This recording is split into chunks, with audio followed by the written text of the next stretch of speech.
तो कैसे हैं? आई होप कि सब लोग मस्त होंगे, पढ़ रहे होंगे।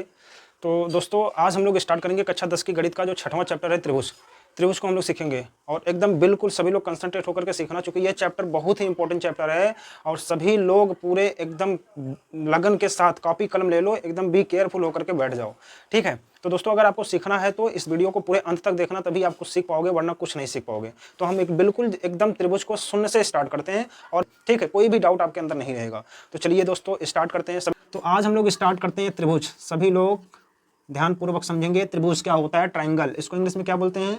ट्राइंगल। ठीक है, चलिए दोस्तों समझिए त्रिभुज होता क्या है। त्रिभुज तीन भुजा, त्रिभुज तीन भुजा ना, वही तो है त्रिभुज। तीन भुजाओं से घिरी आकृति या तीन रेखाओं से, तीन सीधी रेखा से, सीधी मतलब सरल, सीधी मतलब सरल रेखाओं से घिरी आकृति को क्या कहते हैं? आकृति को त्रिभुज कहते हैं, त्रिभुज कहते हैं। तो भैया ये क्या है? त्रिभुज। ठीक, चलिए अगर मैं आपको समझाऊं तो एक भुजा ए हो गया सीधी, एक भुजा ए हो गई सीधी, एक भुजा ए हो गई सीधी। नामकरण कर दूं ए बी और सी, ये क्या है? त्रिभुज है। एक भुजा, दो भुजा, तीन भुजा, तीन भुजाओं से घिरी आकृति क्या है? त्रिभुज है। तो सभी लोग पढ़ाई कर रहे हो ना, बढ़िया से करना, कोई दिक्कत नहीं है। अब भैया यहाँ पर देखिए त्रिभुज के तीनों कोणों का योग कितना होता है? त्रिभुज स्टार पॉइंट बना करके लिखना। त्रिभुज के तीनों कोणों का योग कितना होता है? 180 अंश। अर्थात हम इसको ऐसे लिख सकते हैं ना, कोण ए प्लस कोण बी प्लस कोण सी बराबर 180 अंश। ठीक है, ये त्रिभुज था। एक दो तीन कोना। कोण मतलब कोना, और क्या, अलग थोड़ी ना कुछ भैया, केवल समझते चलो। कोण मतलब कोना। तीनों कोने का योग, तीनों कोण का योग कितना होता है? मिलाओगे तो 180 अंश। अच्छा ये त्रिभुज था ना, अगर चतुर्भुज होता तो ऐसा चतुर्भुज को हमें डीप में नहीं पढ़ना है, बस केवल इसके बारे में थोड़ा सा जानना है। चतुर्भुज मतलब जिनकी चार भुजाएं हों, जिनके चार भुजाएं हों, एक कोण, दो कोण, तीन कोण और चार कोण, ये हो गया। अब चारों कोणों का योग कितना होगा? इसमें तो जो जान रहा है वो तो बता देगा 360 अंश, और नहीं पता है तो आप कैसे निकालोगे? अगर मैं कह दूं पंचभुज का निकालो, पंचभुज का, तो कैसे निकालोगे? मैं कहूं खष्टभुज का निकालो, खष्टभुज का निकालो, तो कैसे निकालोगे? ठीक है, तो खष्टभुज में 1 2 3 4 5 6 कोना, पंचभुज में 1 2 3 4 5 कोना। तो कैसे निकालोगे? इसको निकालने के लिए मैं आपको एक तरीका बता रहा हूँ, एक छोटा सा फार्मूला बता रहा हूँ, उस फार्मूले के बेस पर निकाल लेना। ठीक है, सूत्र ये है n-2 गुणे 180 अंश। ये है कोणों का योग निकालने का सूत्र। किसका? कोणों का योगफल, योगफल। ठीक है, जैसे यहाँ पर देखो तीन कोण थे, ये क्या है? भुजाओं की संख्या है। n क्या है? भुजाओं की संख्या। ठीक है, जैसे यहाँ पर तीन भुजाएं त्रिभुज में, तो तीन रखोगे, तीन में से दो गए एक, और एक का 180 में गुणा होगा तो 180 आ जाएगा। अब यहाँ पर कितने भुजाएं हैं? 1 2 3 और 4 भुजाएं, तो 4 माइनस 2, n के जगह पर क्या रखेंगे? 4 माइनस 2 गुणे 180। तो भैया यहाँ पर 4 में से 2 गए 2 गुणे 180 बराबर 180 दूना 360। लो आ गया कि नहीं आ गया? वही आया ना जो आपने बताया था। हाँ पीली शर्ट, हाँ आपने ही तो बताया था। चलो अब इसके बाद देखो भैया, अगर खष्टभुज है, पंचभुज है, तो यहाँ पर क्या रखोगे? यहाँ पर रखोगे 5 माइनस 2 और गुणे 180, तो 3 आएगा, 18 तिरिक 54, 540 अंश आएगा। ऐसे आप किसी भी आकृति के कोणों का योग निकाल सकते हो। ठीक है, चाहे वो खष्टभुज हो, चाहे वो त्रिभुज हो, चाहे वो चतुर्भुज हो, चाहे वो पंचभुज हो, चाहे जो हो, भुजाओं की संख्या अगर आपको पता है तो आप उनके कोणों का योग निकाल लोगे। समझ में? अच्छा मैं आपसे पूछता हूँ, एक सवाल का जवाब देना। सभी लोग फटाक से कॉपी कलम निकालो और मुझे एक जवाब दो कि भैया अगर किसी आकृति की 10 भुजाएं, क्या है? किसी आकृति की 10 भुजाएं हैं, किसी आकृति की भुजाओं की संख्या कितनी है? 10 है, 10 भुजाएं हैं, तो उनके कोणों का योग बताओ, अंतः कोणों का योग बताओ। फटाक से सभी लोग जवाब दो, तुरंत जवाब दो। हाँ वेरी गुड, 18 8 144, वेरी गुड। जिसका 14 से 40 आया है वो राइट आंसर है। सभी लोग कमेंट कर दिया करो यार, कमेंट करने में क्यों कंजूसी कर रहे हो? 2 मिनट तो लगते हैं बस ऐसे। और कहीं चैट करना होगा, कहीं टाइप करना होगा, किसी को मैसेज बताना होगा, कहीं आना होगा, कहीं जाना होगा, तो तुरंत मैसेज कर देते हो, लेकिन यहाँ पर इनबॉक्स में मैसेज करने में आप लोग शर्माते हो यार, क्या यार। चलो कोई बात नहीं है। ठीक है, ये कैसे आया देखो, जैसे 10 है, 10 में से 2 निकालोगे और इसमें से गुणा 180 का करोगे, तो 10 में से 2 गए 8 और गुणे 180, 18 अट्ठे 144, और यहाँ पर 0 था तो 0 लगा दिए, हो गया, यही तो था, और क्या था। ठीक है, आई होप आप सबको समझ में आ गया होगा ये कॉन्सेप्ट। अब भैया हम आपको बताते हैं, मिटाने वाला कहाँ गया? हाँ चलो अब हम आपको बताते हैं भैया, ये हो गया त्रिभुज के बारे में। ठीक, त्रिभुज हमारा पूरी तरह से क्लियर हो गया। अब हम त्रिभुज के कुछ प्रॉपर्टीज हैं आगे चल के हम लोग पढ़ते हैं, जैसे कि समरूप और सर्वांग समता, वो इस एक्सरसाइज के ही टॉपिक हैं। समरूपता क्या होती है, सब लोग बस केवल 10 मिनट मुझे दे दो, बस 10 मिनट, एकदम बी केयरफुल हो जाओ, 10 मिनट में तुम्हें समझा करके छोड़ूंगा, ठीक है। 10 मिनट दे दो, इसके बाद हम आपको समरूप और सर्वांग समता सब कुछ समझा देते हैं। दोस्तों वीडियो के अंत तक बने रहना, तभी आप कुछ सीख पाओगे, वरना कुछ नहीं सीख पाओगे और मैं चाह कर भी कुछ नहीं सिखा पाऊंगा, ठीक है। आप रील स्क्रॉल करने में एक डेढ़ घंटे लगा देते हो, लेकिन फिर भी आपके लिए वो भी समय कम पड़ जाता है। तो दोस्तों थोड़ा सा अच्छी चीजें देखो जो आपके लाइफ के लिए यूजफुल हो, ठीक है। चलिए अब यहाँ पर सबसे पहले हम आपको समझाएंगे समरूपता। क्या समझाएंगे?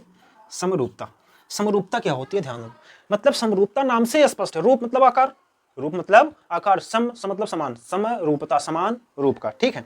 जो देखने में समान हो, जो देखने में समान रूप का हो, समान रूप का हो, ठीक है। वैसे मैथ में कोई डेफिनेशन नहीं आती, बस केवल मैथ के सवालों को लगाने के आपको तरीका पता होना चाहिए, बस हम आपको तरीका सिखा रहे हैं। और मैं विश्वास दिलाता हूं कि अगर आप मेरे चैनल से अगर मैथ पढ़ते हैं तो आपको टॉप 5 में मैं आपको ला करके दिखाऊंगा। बस केवल आप बी केयरफुल होकर के मेरे चैनल से पढ़ाई करते रहिए बस। चलिए, तो जो देखने में समान रूप का, जैसे मान लो ये छोटा सा बच्चा है, किसका? वृत्त का, और ये वृत्त है, ये वृत्त है, वृत्त का छोटा सा बच्चा, देखने में कैसे लग रहे हैं? समान। तो ये किसका चिन्ह है? समरूप का, ठीक है।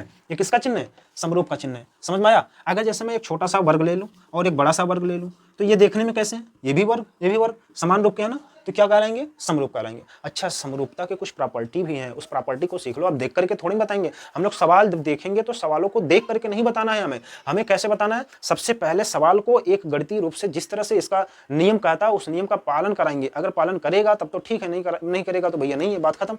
तो सबसे पहले हम लोग समरूपता के नियम को जान लेते हैं। समरूपता के 2 नियम है। पहला नंबर तो ये है कि दोनों आकृतियों के संगत कोण बराबर होने चाहिए। जैसे हम त्रिभुज पढ़ रहे हैं तो त्रिभुज की ही सर्वांग समता पढ़ेंगे, त्रिभुज की ही समरूपता पढ़ेंगे। तो त्रिभुज की समरूपता क्या कहती है कि त्रिभुजों के मतलब संगत कोण बराबर होने चाहिए। क्या? पहला नंबर है कि संगत कोण बराबर होने चाहिए। और दूसरी बात है कि संगत भुजाओं का अनुपात। जैसे आप लोग संगत सर पता नहीं क्या संगत चिल्ला रहे हैं आप, संगत का मतलब समझाइए पहले। ठीक है भैया, देख लो, देखो बेटा, ये है एक छोटी त्रिभुज, ये है एक बड़ी त्रिभुज। अब यहाँ का कोण जैसे मान लेते हैं, ये त्रिभुज है ABC और ये है PQ और R, ठीक है। देखो ये त्रिभुज ABC APQ R है। अब यहाँ का संगत कोण का मतलब, जैसे अगर ये कोण ले रहे हो तो यहाँ का ये कोण, ठीक है, एक कोण ले रहे हो तो यहाँ का एक कोण के बराबर, और ये कोण ले रहे हो तो इस कोण के बराबर होने चाहिए। यही होते हैं संगत कोण, मतलब सामने जो जिस संगत कोण का मतलब होता है इसी के साथ साथ का कोण, ठीक है, इसी के साथ साथ का। जैसे यहाँ का ऊपर का ले रहे हो तो यहाँ का ऊपर का लो, ये होता है संगत कोण। चलिए, अब संगत भुजाओं का अनुपात, जैसे ये इन दोनों का अनुपात बोले तो संगत भुजाओं का अनुपात बराबर होना चाहिए। ये अगर 2 नियम फॉलो कर रहा है तो समझ लेना वो त्रिभुज क्या है?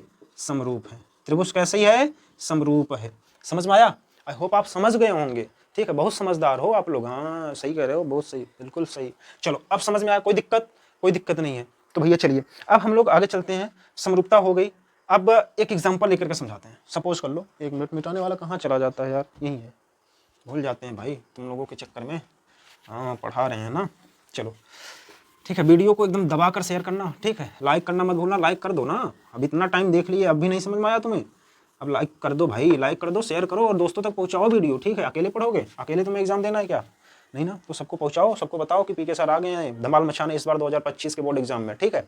सबको ये सूचना पहुंचाओ। चलो, अब यहाँ पर हम लोग एक एग्जाम्पल के जरिए से समझते हैं समरूपता क्या होती है। जैसे सपोज कर लो, एक त्रिभुज ये है, इस त्रिभुज का नामकरण कर दो भैया A, B और C, ठीक है। जरूरी नहीं है कि A मैं ऊपर लिखा हूँ तुम भी लिखना, नहीं, कहीं भी लिख दो, कोई दिक्कत नहीं है।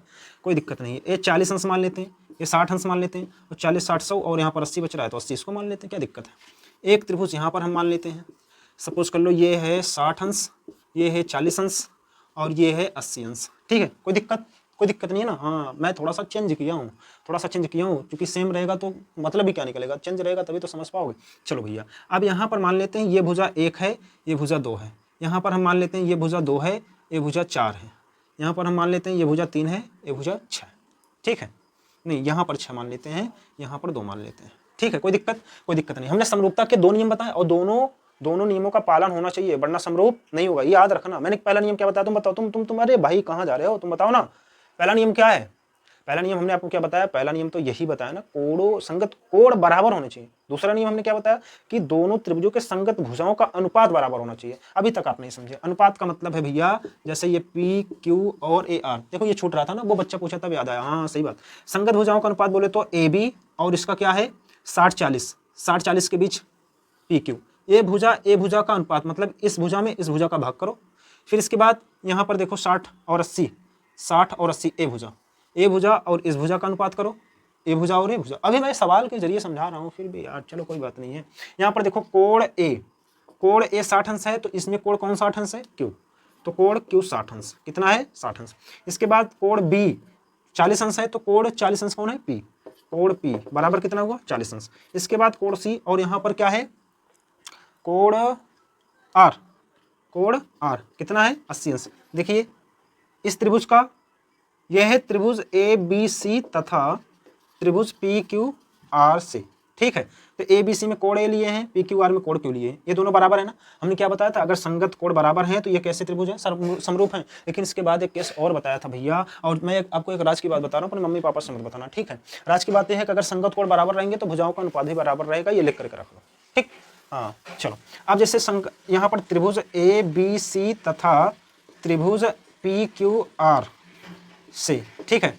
तो इसमें 60-40 और यहाँ पर 60-40, तो बोले तो ए बी बटे पी क्यू, और इधर की भुजा क्या है 80-40, 80-40 के ये पी आर है, और यहाँ पर 80-40 के बी सी बटे पी आर, और इधर क्या बच रहा है ए सी बटे 80-60, 80-60 क्यू आर, ए सी बटे क्यू आर।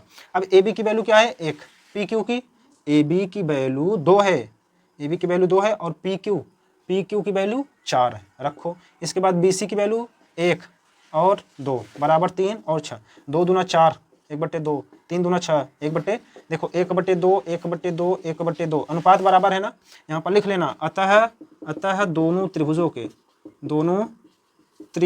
के संगत कोण तथा संगत भुजाओं का अनुपात समान है, इसलिए त्रिभुज ए बी सी समरूप है त्रिभुज पी क्यू आर के। ये हो गया इसका आंसर। आई होप आपको समझ में आ गया होगा, ठीक है। तो चलिए अब हम लोग चलते हैं सर्वांग समता की तरफ। सर्वांग समता क्या होता है, सर्वांग समता मतलब सभी अंग समान, सर्वांग समता सभी अंग समान।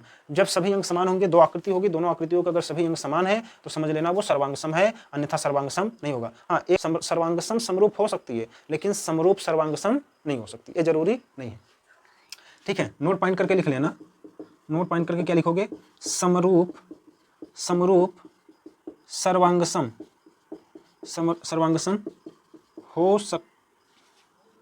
नहीं हो सकती, समरूप आकृति सर्वांग सम नहीं हो सकती, लेकिन प्रत्येक सर्वांग सम